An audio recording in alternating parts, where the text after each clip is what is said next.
Megillah. La question qu'on peut poser, on va lire la fin du Pérec, du premier Pérec. Ouais, toujours.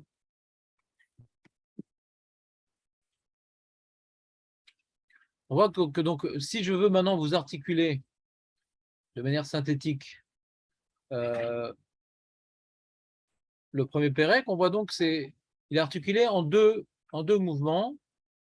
Premier point, c'est le prophète qui parle, qui vient maintenant décrire le drame de Jérusalem, essentiellement les souffrances dues à l'exil de sa population et à ses alliés qui l'ont abandonné. Pas uniquement abandonné, ils sont devenus ses ennemis, ses alliés. Donc elle a une destruction interne et une destruction externe. Sa population n'est plus là, ses amis n'est plus là, donc elle est complètement isolée, complètement ruinée, complètement défigurée. Bon. Et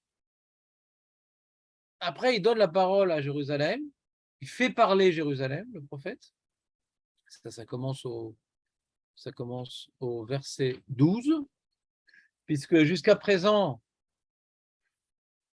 le prophète Irmiaou parle de Jérusalem à la troisième personne, elle a, elle est, elle a. Et là maintenant, les psukim parlent je suis, j'ai eu. Lo alechem kol ovre derer habitu ure im yesh machov ke machovi. Est-ce qu'il y a une douleur comme ma douleur? Asher olal li, qui m'a été infligée. Donc maintenant, c'est elle qui parle. C'est quoi? C'est elle qui parle. Le prophète fait parler Jérusalem. Donc c'est-à-dire qu'il y a une sorte de question-réponse. Parce que ça commence par Echa, comment, etc. Il t'est arrivé ci, il t'est arrivé ça, etc. Et Jérusalem, elle répond. Elle répond. C'est important, Aurel, que Jérusalem réponde. Ouais. Alors, dire ce qu'on ressent, ça c'est important, qu'on a un bon psychanalyste. Ouais. Et que des fois, ça guérit tout au moins le compte en banque de ce personnage. Plus que ça, j'en suis pas sûr, je ne connais pas bien, mais j'ai beaucoup d'amis qui ont participé à cette trouade financière et ils n'en ont pas obtenu autre chose qu'une libération pécuniaire. Mais en tout cas, de parler de ses souffrances, c'est un problème. Pourquoi c'est pas bien de se plaindre, Aurel? Toi, tu te plains jamais. Pourquoi c'est pas bien quand David il se plaint? Comment? C'est bien? À ta femme, c'est bien. Oui, à ta femme, c'est bien. Avec ton ami très très proche, c'est bien. Ou bien avec un praticien, on a dit. Mais on parle pas, non, en général, on parle pas de ces problèmes. Pourquoi on se plaint pas? Non. Pourquoi on... Non, non, c'est pas possible. Les problèmes les plus importants sont les miens. Ouais? Razak ou Barour. Donc, quelqu'un dit la vie, elle est dure, c'est Hachem, il est dur. Parce que la vie, c'est Hachem qui l'a donné. Hein.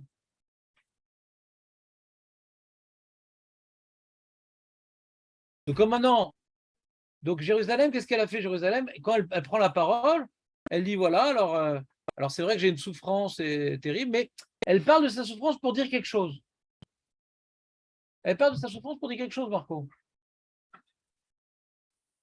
Pas pour dire ah là là, Hachem, t'es trop dur. Non! Mimarom shalach esh batzmotav ve'erdena. Non, le feu qui a consumé mes os, c'est pas les babelouettes qui l'ont envoyé, c'est Hachem qui l'a envoyé. Ah, ça commence mal. C'est Hachem qui l'a envoyé.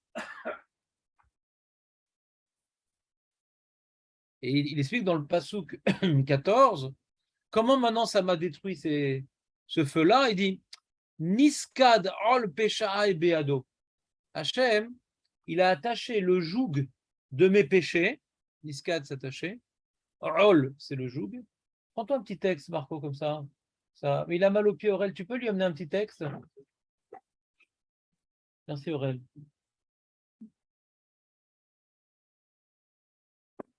Et on prend pour toi aussi, voilà, Khazak. Donc, on est dans 1, 14. Il y a pi 14 et 1,14.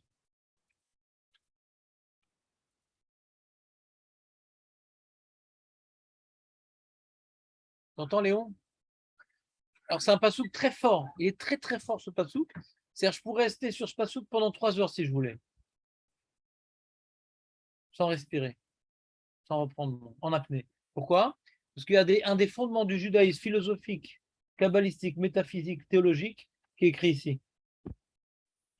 T'entends, Marco? D'abord, je vais le traduire. Et après, je vais vous expliquer les retombées dramatiques et édifiantes des messages énoncés ici de manière sous-jacente. Alors, je ne vais pas expliquer, David. Oui, pour revenir. Niskad a été attaché. Bon, c'est un terme qui est écrit nulle part dans tout le Tanakh, Niskad, Marco. Tu peux chercher, j'ai un moteur de recherche hyper puissant, tellement puissant, il y a de la fumée qui sort de l'ordinateur quand j'utilise. Eh bien, ce mot n'existe pas. Il est écrit uniquement dans Megillat Echa, ici. Ça s'appelle un terme inusité. Ce terme n'existe pas.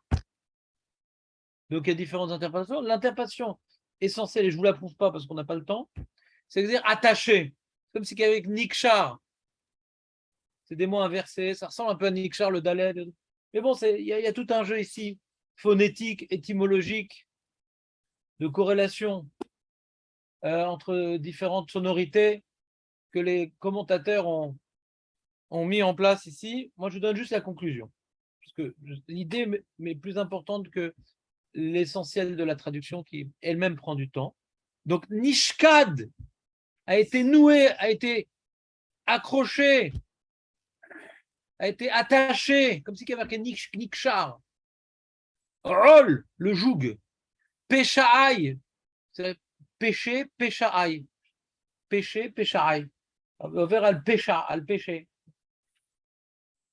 Beyado, par sa main. C'est-à-dire, Dieu, nous, on avait tout plein d'avérotes, qui nous ont brisés. Alors, comment ils nous ont brisé l'avérote? Hachem, il a accroché les avérotes les unes aux autres que nous, on a fait. Il les a mis sur notre joug, sur notre cou. D'accord? Istaregu alou al tsavari. Elles ont été tressées. Sruga. Est-ce que c'est une qui passe Sruga, Aurel? Tressées.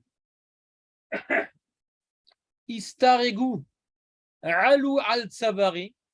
Elles ont été donc attachées, donc sur mon cou, tressées. Donc c'est vraiment bien des belles rastotes. Irshil Kochi.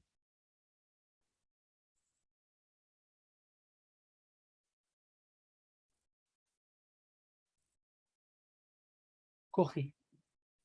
Ma force m'a fait défaut. Le mec est complètement avachi parce qu'il ne peut plus porter. Moi, je me rappelais, quand j'étais chez les scouts, c'était moi qui étais de corvée de porter. Je ne sais pas pourquoi. Oui, j'étais un scout. Tu connais, c'est quoi mon nom de secret? Non. Même pas, on m'a donné ça. Ouais. Celui qui porte. Ouais. Voilà. J'étais tout le temps de corvée. C'est moi qui ai ramené le bois, c'est moi qui portais, etc. C'est moi qui était perdu dans la montagne. Il fallait rechercher avec l'hélicoptère. C'est moi qui. Hein? Je sais pas, il m'aimait pas beaucoup. Ouais. Il m'aimait pas beaucoup. Mais c'était très, très réciproque. Hein? C'est Shalom, je ne suis pas avec les chrétiens quand même. Les EI, c'est mon premier contact avec la Sainte Torah. La nature, j'en avais. Les EI, les EI. Vous aviez le petit nœud avec le. Non, non, non. Non, non, non. Non, c'était des EI cool. Non, c'était fini à notre époque. Non, les bouffons, c'était fini à notre époque. Ouais. Non, non, non, je pense que ouais, je sais pas. Nous, on n'avait pas s'en établir normalement. Et moi, c'était celui qui portait dans les bivouacs. Et donc, je sais c'est quoi s'effondrer sous le poids de la tente. Parce que la tente est longue. Donc je vois bien. Donc, je vois bien la scène. Épuisé comme ça. J'étais quand même le représentant officiel de cette image. Ouais, en vacances. Exposé comme ça sur le bas-côté. Allez, bouge! Amar! Irshil Kochi. Ceux qui n'ont pas passé la Shoah, ils avaient les scouts pour. Non, il y a des grands moments, des grands moments. Après la souffrance, il y avait le réconfort. Netanani, Ado, Bidé, Lo Uchalkum. Hachem m'a mis dans les mains contre lequel je ne puis me relever. Donc, qu'est-ce qu'on voit de ce passouk? Un truc incroyable. Après que Jérusalem ait pleuré sa souffrance, qu'il n'existe pas de souffrance comparable dans le monde. Aurel, est-ce qu'il existe une souffrance comparable que les Juifs ont passée dans le monde? Non. Il y a des peuples qui ont souffert, mais ils n'ont pas vécu assez longtemps pour souffrir autant que nous. Les Noirs, non, ça va, non. Attends, c'est le plus grand échec, c'est quand il y a un Noir qui est dans la Maison Blanche, ça fait un vrai échiquier. Donc maintenant, c'est changé maintenant. Mais c'est pas grave. Mais là, je dois avoir des problèmes. Quoi? Les YouTube, ils vont vous censurer. C'est vrai, ils peuvent? Ah, bien sûr. Vous blacklistez, hein. Non, mais pas du tout, c'est une plaisanterie. Moi, j'aime beaucoup. J'ai un ami noir. Ouais. C'est un champion du monde de karaté, Félix. C'est mon ami. Ah oui, c'est vrai. Donc, t'entends, Marco? Alors, on a appris ensemble, lui, il a continué. Moi, j'ai fait la main. Ouais. T'entends, Marco? C'est extraordinaire ce qui est marqué ici. Le passouk d'avant nous dit il n'y a pas de souffrance comme la mienne. Hachem, il a éclaté sa colère contre moi. On a l'impression qu'elle va se plaindre là. Là, on a l'impression qu'elle va se plaindre. C'est pas bon là. Ça tourne au vinaigre. Il dit non, non, non, non. Tout ce que j'ai souffert, c'est quoi? Hachem n'a fait qu'attacher ce que j'ai créé. T'entends, Aurel?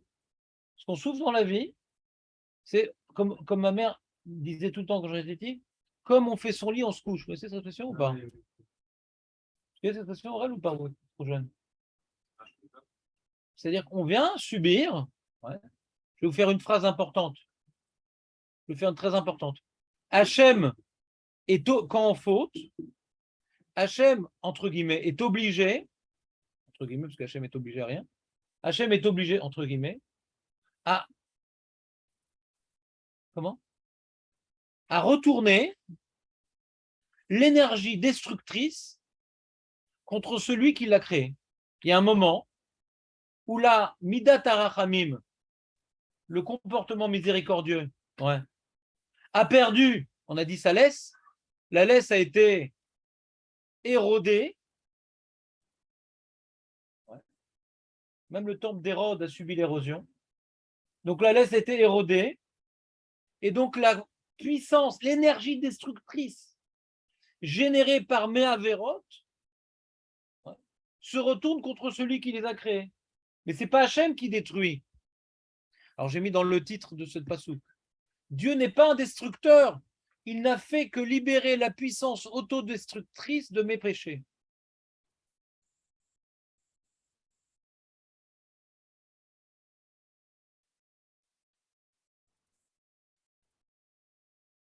Et après, il y a écrit, dans le passouk 18, Tzadik ou Hachem qui piou mariti. Alors, ça aussi, c'est un passouk très important en réel. Il ne faut pas que tu le négliges, celui-là. Quand je lis ce passouk, je me rappelle de mon ami. J'avais un ami avec qui on faisait du porte-à-porte à Naranana pour proposer aux gens de Ranana de la Torah. On faisait du porte-à-porte à l'époque quand on était jeunes.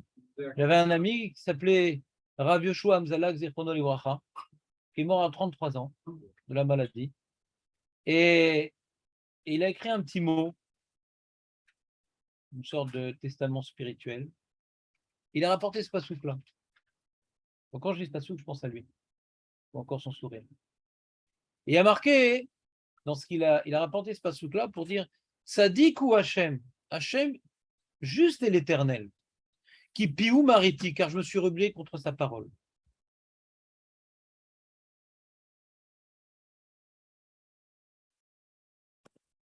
Ce qu'on appelle en halakha, et qu'on réalise quand on fait les tachanonim, Sidouk Adin. Sidouk Adin, comme maintenant. Voilà. Sidouk Adin, c'est quelqu'un maintenant, il a subi quelque chose, une souffrance, ça peut être un décès. et reconnaît que, comme on dit, Baruch Dayan Haemet, quoi. C'est la même notion. Le drame qui vient de se dérouler, Dayan, il y a un Dayan. Mais là, la force est encore plus forte, elle est encore plus percutante, puisque c'est Hachem il est juste, et on ajoute, pas les voies du ciel sont impénétrables. Non, non, non. Hachem est juste parce que c'est ma bouche, parce que je me suis rebellé contre sa parole. Donc, c'est pas uniquement, je dis, tout vient du ciel, c'est tout vient du ciel, mais en réalité, tout vient de moi. Ce que je fais rebondit contre le ciel pour me faire souffrir. Donc, je me fais souffrir. Et là, il dit Shimuna Chol Ha'amim. Donc maintenant, il appelle les nations. Shimuna Chol Ha'amim, écoutez bien. Uraou Machovi. Et voyez ma souffrance. Donc, Jérusalem, quand le prophète Jérémie il a dit Echa, comment c'est possible une chute vertigineuse? Comment c'est possible de l'apogée, arriver au bas-fond, sans aucune transition?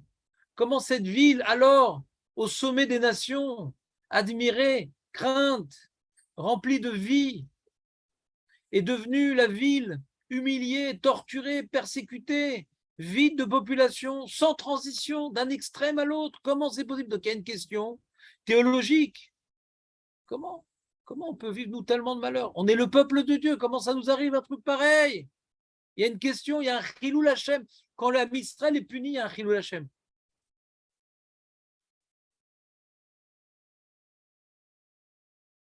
Il y a un Chilul Hashem. Comme certaines personnes malheureuses qui, la douleur dans l'âme, n'ont pas pu se retenir et ont dit « Où était Dieu dans la Shoah ?» On ne peut pas leur reprocher. Mais cette phrase-là, c'est un Chilul Hashem. C'est un Chilul Hashem. Quoi, Dieu n'était pas là-bas dans la Shoah. Il n'était pas au courant de ce qui se passait. 6 millions de son peuple qui sont partis, il n'était pas au courant. C'est vrai que c'est un Chilul Hashem. Mais cette question, elle existe. Quand quelqu'un est dans la souffrance, et il voit que tout vient s'abattre contre lui, il dit, mais il est où Dieu? Il est où Dieu? Echa, comment c'est possible? Echa! Le prophète donne la parole à Jérusalem et dit, oui, c'est possible. Moi, je sais très bien ce qui m'arrive, pourquoi ça m'arrive. Des fois, comme tout le monde dans la vie, tu as des soucis, des problèmes, des drames. Et tu as des gens qui viennent te dire, ah là là, comment ça t'arrive et tout. Moi, aujourd'hui, je sais très bien pourquoi ça m'arrive. Ne vous inquiétez pas. Hachem, il sait très bien ce qu'il fait. Bon, parce que je n'ai pas eu de grand drame, bon Hachem, donc c'est facile à le dire. Mais même quand on a des petits problèmes, il faut se le dire. On sait très bien pourquoi ça nous arrive, ces problèmes-là. Et si on ne sait pas, il faut un petit peu faire preuve d'humilité, d'honnêteté, de sincérité. Donc, ce qu'on est en train de voir, c'est un truc fondamental. Et c'est un des enjeux de Megillat Echa. C'est que la destruction de la maison de Dieu, le massacre du peuple de Dieu a généré une question terrible, surtout au premier Beth Amikdash, qu'il n'y a jamais eu un truc pareil. L'âme Israël n'a jamais connu un truc pareil. C'est la première fois qu'on a connu l'exil, c'est la première fois qu'on a connu les massacres, c'est la première fois qu'on a... Bon, il y a eu un exil des 10 tribus, etc. Bon, alors, ils ont vraiment tellement fauté, c'était tellement dans la Vodazara depuis plusieurs siècles. Ils étaient dans la Vodazara. Les tribus d'Israël, depuis plusieurs siècles, ils étaient dans la Vodazara. Donc il y a eu quand même une patience divine incroyable. Plusieurs siècles d'Avodazara.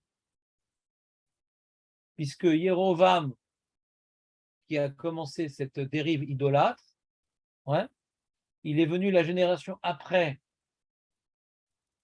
Shlomo Ameler. Donc, il y a, l'exil des 10 tribus. Quand est-ce qu'est passé l'exil des tribus, Julien? Par rapport à la destruction du temple, combien de temps avant? On ne s'entend pas. 100 ans, pas 100 ans. Ça, c'est le bloc qui va te marquer. 100 ans. 100 ans. 100 ans. Donc, si le temple a duré, combien de temps il a duré le premier temple? Ah non, c'est quoi ça? Et combien le deuxième? T'as un remez ou pas, David? T'as aimé ce remez, Marco? Ah ouais. C'est sympa. Shachanti. Vesheni, Tafkaf. Otiot, Veshachanti. Magnifique. Donc, si le premier temple a duré, voilà, Ti, c'est 410. Shachanti, le Rabbeinu Becher, il dit, les Veshachanti, c'est les Otiot, Vesheni, Tet Kaf.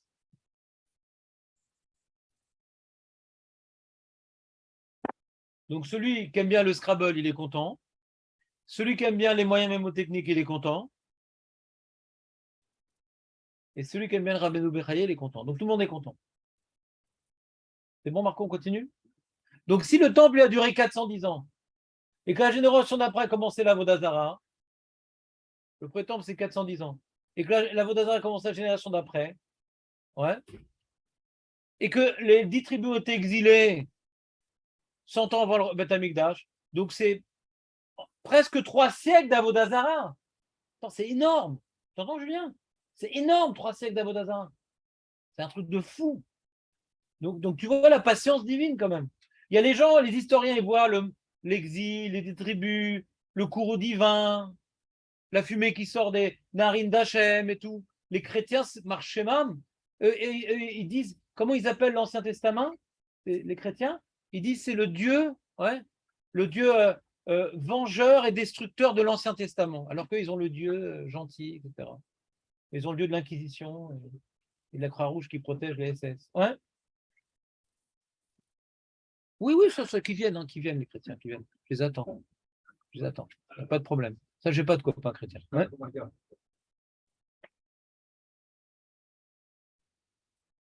parle comme ça de la Torah, le Dieu vengeur et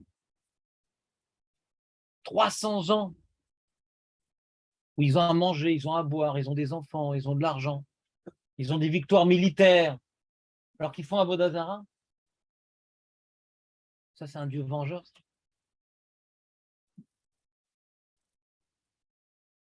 Donc, ce point que je suis en train de vous expliquer, il est très important parce que ça vient nous éduquer dans nos souffrances. Mais la terrasse aussi, l'éducation pour nous. Toute personne a des épreuves, tout problème des soucis. Hein.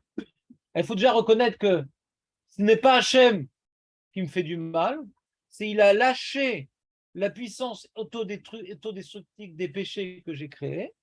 D'accord? Et il faut reconnaître. Alors, il y a un issour d'avouer ses fautes en public. C'est un problème. Parce que c'est aussi un chilou Hachem. Ouais. Mais on peut dire ce que j'ai eu, c'est parce que j'ai fauté, ça oui. Parce que c'est pas un chidouche. Mais il dit, ouais, j'ai fait ça, j'ai fait ci, j'ai fait ça. On ne doit pas raconter ça à Vérote. Parce que quoi, lui, il est religieux, il fait ça et tout. Donc, c'est pas si grave. Donc, ça ramollit. Le chilou Hachem, c'est toi qui es religieux, tu fais ça, alors moi qui suis le moins, alors ouais, pourquoi je m'embêterais? Donc, on n'a pas la raconter à qui que ce soit nos petites avérotes cachées. C'est un chilou Hachem.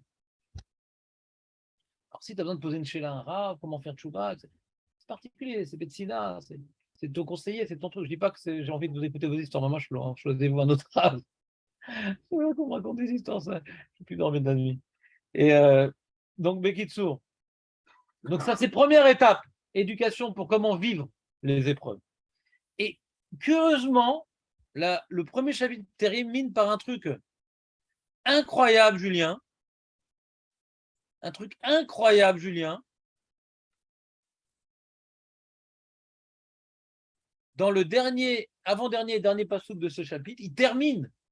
Jérusalem termine sa plainte, sa lamentation, par elle prie Dieu. Elle prie Dieu, elle dit, regarde Hachem combien je souffre. Ouais. Et pour arriver à quoi? Pour arriver à dire, et vetayom karata vei kamoni, que vienne le jour où eux vont subir ce que j'ai subi. Tavo kol ra'atam lefanecha, que tout le mal qu'ils ont fait vienne devant toi.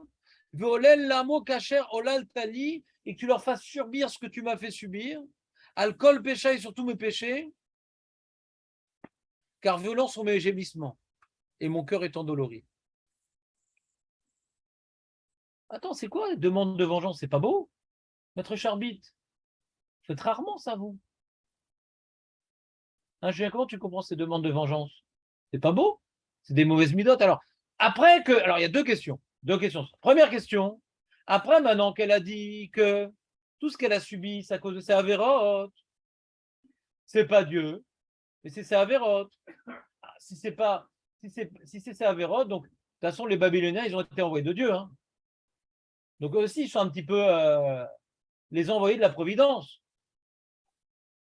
Donc, eux ou d'autres, ça n'aurait rien changé. Hachem, il les a appelés quelque part. Ouais. Et c'est écrit comme ça dans la Gemara. Il avait peur, et nous, Nebuchadnezzar d'aller. Il a envoyé des flèches de tous les côtés, ça allait vers Jérusalem. Il avait peur, quoi. Il avait peur, quand même. On parle de Babi, mini Babel. Des juifs même, quoi, qui, où? Non, non, j'ai pas compris ce que tu as compris.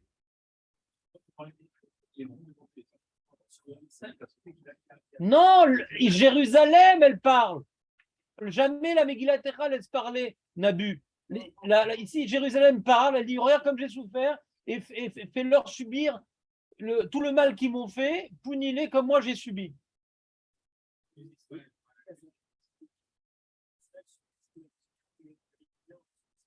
J'ai pas compris. Parle moins vite et plus t'expliquer.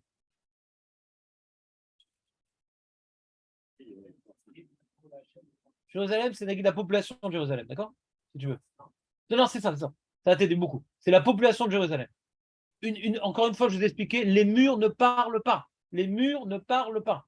J'ai essayé plusieurs fois de parler au mur. Le seul mur qui écoute, c'est le mur des lamentations. Ouais. Sinon, les murs ne parlent pas. D'accord? Donc, quand on parle de Jérusalem qui parle, on a expliqué en long et en large, c'est Jérusalem qui pleure sa population. Ouais. C'est-à-dire, essentiellement, comme il n'y a plus de population, donc on lui fait parler, mais c'est quelque part la souffrance des survivants. Il n'y a plus personne ici. Il n'y a plus personne ici. Quand on fait parler Jérusalem, la désolation de Jérusalem, donc les derniers témoins. D'accord? Tu peux ne pas être d'accord, mais comme ça, je t'explique pour simplifier ta question. Ouais? Continuons. Donc maintenant, le Ham Israël se plaint. D'accord? Le Ham Israël se plaint. Ouais? Et on personnifie le Ham Israël en exil à Jérusalem. Ouais? Les survivants de l'exil, on les personnifie comme étant Jérusalem, la veuve, toute seule. D'accord? Et alors, ils se plaignent, mais ils disent, bon, on sait très bien pourquoi c'est passé. C'est pas Dieu, il est méchant, c'est Naverod, nanana. Donc ça va, ils sont très positifs, très, très constructifs, etc. Mais Hachem, vas-y, envoie-leur ce qu'ils m'ont fait. Allez, regarde tout le mal qu'ils voient, envoie-leur. Si tu reconnais c'était faute, ça. Eux ou d'autres, ça revient en même. Qu'est-ce que tu as particulièrement contre eux? Makara, qu'est-ce que tu as particulièrement? Pourquoi c'est tellement important, ouais, qu'ils soient punis comme toi? Pourquoi c'est tellement important?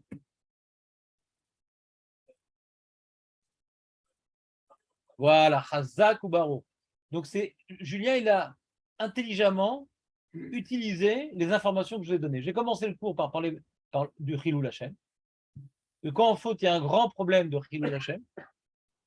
Et cet argument de Chilou Lachem, ça peut être aussi la raison pour laquelle il a mis 300 ans pour exiler les tribus, pour laquelle il a mis 400 ans à détruire Beth Amikdash.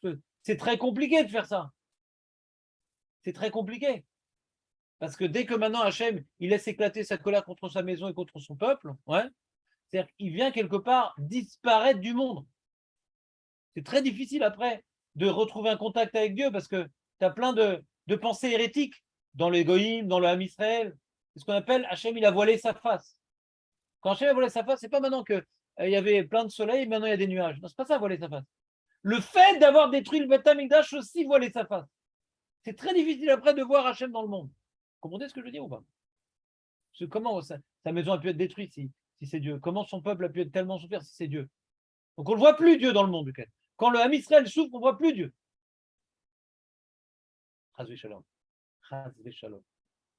Et donc Jérusalem, elle veut pas uniquement qu'il soit puni exactement comme elle. Qu'on voit un Mida, Keneged, Mida. Quand on voit le Mida, Keneged, Mida, ça veut dire que c'est Dieu qui les a punis. Dieu les a punis, donc c'est le Dieu de justice qui ne fait pas de différence entre les fauteurs et les fauteurs. Pas de favoritisme. Donc il y a un Kiddush Hashem. Quand à la fin des temps, les peuples qui nous ont fait souffrir vont être punis les uns après les autres, c'est pour établir la justice. Que Hachem a toujours été là, il a tout géré. Il n'y avait aucun élément, il n'y a eu aucun, comment dirais-je, oubli divin depuis la naissance de l'homme. Tout est calculé, tout est noté. Donc, quand elle demande qu'il soit puni, c'est pour rétablir ce qui est marqué ici, qui rabote anchotai velibi davai. Alors, j'ai expliqué, car violents sont mes gémissements. Les gémissements, c'est lié à une blessure physique. Et mon corps est endolori, c'est des souffrances psychologiques. Et j'ai expliqué, c'est quoi les souffrances psychologiques? D'être responsable de tout ce Chilul Hashem.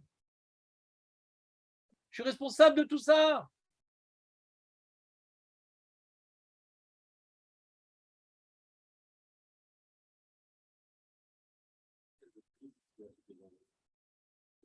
Ah, ils étaient obligés, eux? Ça, c'est la question du Rambam, ça, Marco. À cette heure-ci. Une question de Rambam, si tard. C'est la question du Rambam, ça. Marco, c'est une question du Rambam sur Paro. Ah, alors, pourquoi il était puni, Paro? Exagéré? Réponse 1. Réponse 2. Attends, d'après Marco, un mec, il vient juste maintenant aller les mettre en esclavage, leur prendre leur argent, ouais, les tuer un petit peu, pas trop, mais les tuer un petit peu, pour juste accomplir les grandes lettres de Brit Ben Abetarim. Cette explication que tu dis, je ne la comprends pas, ouais. Même s'il a un petit peu fait souffrir, il ne doit pas être puni pour ça, je ne comprends pas. Il a entendu une prophétie d'Hachem pour le faire. Il a entendu une prophétie d'Hachem pour le faire. Attends. Il a entendu une prophétie pour Hachem pour le faire. Il n'a pas entendu une prophétie. Ouais. Il a bien voulu le faire. Il a bien voulu le faire. Maintenant qu'il donne du cœur à l'ouvrage ou pas du cœur à l'ouvrage. Ouais. Si maintenant Hachem, il dit à Shmuel, tu dois décapiter Agag. Verbalement, clairement, simplement, explicitement. Bon, on ne va pas me reprocher de décapiter Agag. C'est un ordre divin. Mais si maintenant, dans la tourmente de Jérusalem et dans sa décadence et dans sa déchéance morale, etc., alors il y a une brèche, la brèche morale entraînait une brèche dans la muraille, et il y a un peuple qui en profite pour piller, violer, profaner, brûler le Beth Amikdash, brûler des Sefer Torah. Ouais. Tu sais, si le Ham Israël lui arrive quelque chose, le nazi, le SS, il dit, bah, si on a pu porter atteinte à Ham Israël, c'est qu'ils ont fait d'Averot, nous on n'a rien fait. On n'a rien fait, nous. Megal Gelin Srout, Alidé Zakai, Vechova, Alidé Chayav. Le mec écrase quelqu'un sur la route. Il dit bah attends, si j'ai pu l'écraser, c'est qu'il a dû faire des avérotes. Qu'est-ce que tu me veux maintenant? En plus, il a salué ma voiture qui sort de la laverie. Ouais. Attends, prochaine fois, je serai une voiture rouge avec ces gens-là. J'ai pas entendu? Il était obligé. C'est une bonne question ce que tu demandes, Marco. Il était obligé ou maintenant il a voulu savoir, il a voulu partir en guerre. Parce qu'avant maintenant qu'il parte en guerre, déjà il avait écrasé militairement, comment dirais-je, Israël. Il avait déjà déposé un roi là-bas. Il prenait un tribut. Donc la guerre avec, c'est pas Hachem qui l'a envoyé. Mais pour la destruction de Beth Amikdash, il a fini le travail. Mais de se battre contre Israël, c'est pas Hachem qui l'a envoyé là-bas. Il gagnait une guerre, etc. C'était la puissance montante. Alors, et après, maintenant, il a voulu passer à la deuxième étape. Il a voulu passer à la deuxième étape. Alors, l'autre que Bémet, c'est une question. Non, je peux pas. Il faut que j'approfondisse ce sujet. Est-ce que la réponse que tu as donnée, elle est valable pour Paro, elle n'est pas valable? Parce que Hachem lui a rien demandé. Donc, c'est hypocrite, quoi. Hachem lui a rien demandé. Donc, elle n'est pas valable, cette réponse. Je ne comprends pas cette réponse. C'est écrit en Richelieu, mais je ne comprends pas. Pour Paro, ce n'est pas valable. Lui, il a fait ce qu'il avait envie. Hachem lui a rien demandé. Donc même si tu fais un petit peu de mal ou beaucoup de mal, tu dois être puni pour ce que tu as fait. Surtout, je ne comprends même pas la question. Pourquoi il était puni par où? Parce que quand Moshe lui a dit de renvoyer, il n'a pas renvoyé. Tout bonnement. Quoi. Je ne comprends même pas la question. Je suis rien devant ces Rishonim, mais je ne comprends pas la question. Si Paro avait accepté de les libérer tout de suite, est-ce qu'il aurait été puni, Paro? Non. Je ne comprends même pas la question. Tu comprends, Julien, mon problème ou pas? Si on frappe Paro, quoi qu'il advienne, c'est pas le cas. Donc laissons Paro de côté que je ne comprends pas. Mais l'histoire de Paro a éveillé une question philosophique intéressante. Quand maintenant, quelqu'un il fait le projet divin de nous punir, est-ce qu'il mérite une punition quand même? Réponse Bevadaï! Tu as choisi le mauvais rôle. C'est comme, tu vois, des fois, tu es un acteur de cinéma, tu fais toujours le rôle du méchant. Il y a des acteurs comme ça, il faut toujours le rôle du méchant. Par exemple, je ne sais pas, moi, quand j'étais petit, j'avais JR. Je ne sais pas si vous vous rappelez de JR. Ouais. Khalas, c'était ton monde impitoyable. Et, et donc, euh, et donc là-bas, je ne sais pas s'il a joué dans d'autres films, je ne sais pas.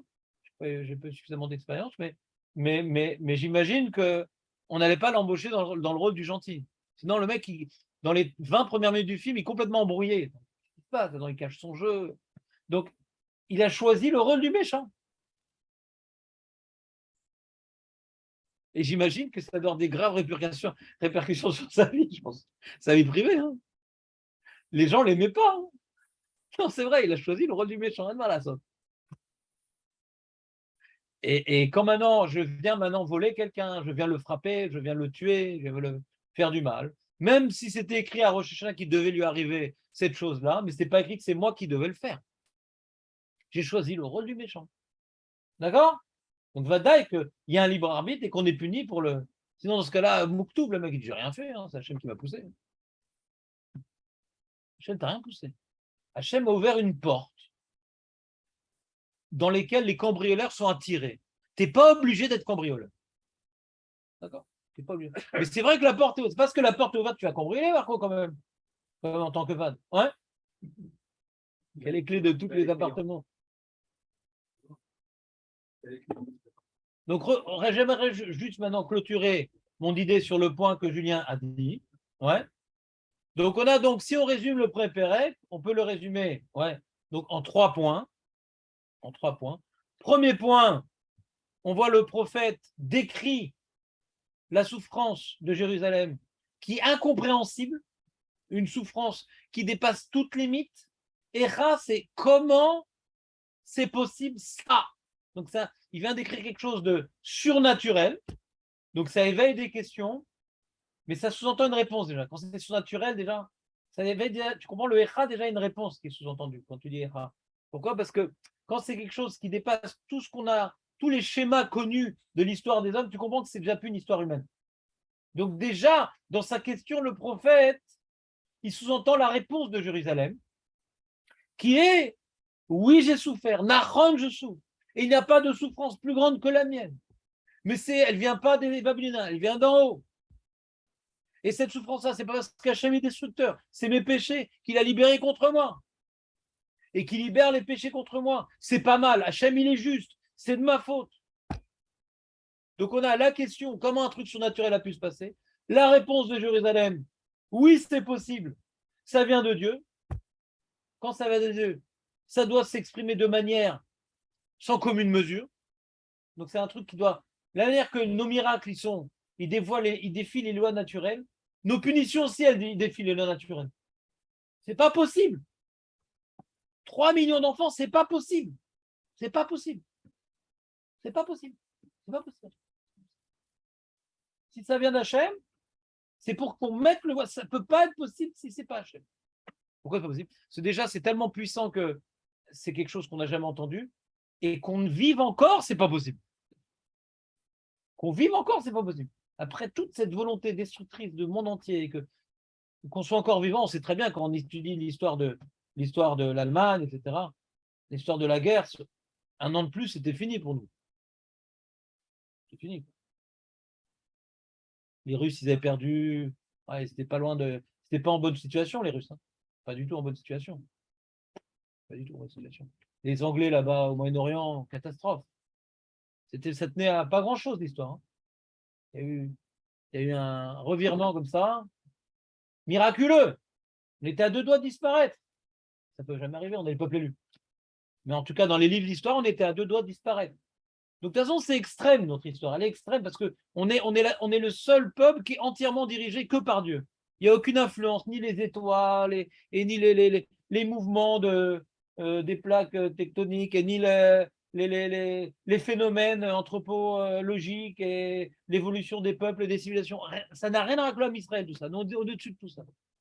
On est dans les mains d'Hachem, donc ça défie toutes les communes mesures, toutes les lois sociales et psychologiques et humaines. Très bien. Donc, on dit comment c'est possible. Déjà, il y a la réponse du Jordan, oui, c'est possible, ça vient d'Hachem. Mais je mérite cela. Et on finit par et fais-leur souffrir ce qu'on a souffert exactement. Pourquoi? Parce que je souffre. La chose qui me fait le plus souffrir, c'est quoi? Dit Jérusalem. C'est pas mes souffrances physiques qui, comment il dit le mot? Libi d'aval. Mon cœur, ouais, mon cœur, il est sanguinolent, il est endolori. Pourquoi mon cœur? Parce que je suis responsable de tout ça. Je suis responsable de tout ça. De ce grand Chilul Hashem. Je suis responsable. Donc, je fais une prière pour que ce Chilul Hashem soit réparé en voyant que Mida Keneged Mida, ils ont eu. Alors, je vous ai raconté un Mida Keneged Mida avec les Romains, vous vous rappelez? Ça, c'est une grande preuve à moi. Je n'ai pas vu écrite encore. Avec les Romains, il y a un super Mida Keneged Mida. Je vous l'ai fait, celle-là. C'est un coup de pompe. Quand vous étiez aux EI, vous aviez un coup de pompe ou pas? Pompéi. C'est quand même deux choses dans les livres d'histoire. Moi, j'ai un livre d'histoire Goy à la maison, ouais, qui parle de différents règnes des empereurs romains. Titus, ils disent il a vécu que 2 ans, ouais, enfin, son règne n'a duré que 2 ans, parce que bien sûr, il n'est pas arrivé au pouvoir quand il avait 1 an et demi.